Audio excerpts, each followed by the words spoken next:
Hello, welcome to another what I it in a day. সকালবেলা ঘুম থেকে উঠে আমি সোকনাট আর একটা খেজুর খেয়ে নিয়েছিলাম। তারপরে অ্যাজ ইউজুয়াল আমি অল্প জল খেয়ে নিয়েছি।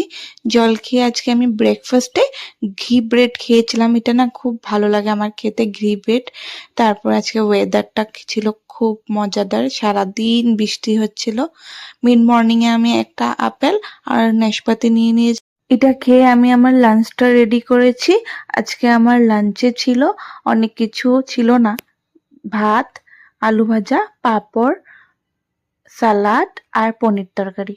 এটা দিয়ে আমি আমার লাঞ্চটা ফিনিশ করেছি। এইটা লাঞ্চটা করে আমি অল্প ওয়াক করেছি।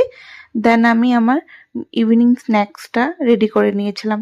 আজকে আমার ইভিনিং স্ন্যাক্সে ছিল চিড়া ভাজা। চিড়া ভাজাটা খেয়ে আমি আমার আজকে না কয়েকটা চকলেটের অর্ডার ছিল, ওগুলাই রেডি করেছি। চকলেটের অর্ডারগুলো রেডি করে আর ওয়েদার ডিমান্ড অ্যাজ ইউজুয়াল তোমাদের সবার প্রিয় খিচুড়ি, ডিনারটা খিচুড়ি দিয়ে শেষ করলাম। তোমাদের যদি আমার ভিডিওগুলো ভালো লাগে তাহলে প্লিজ লাইক অ্যান্ড সাবস্ক্রাইব করে দিও।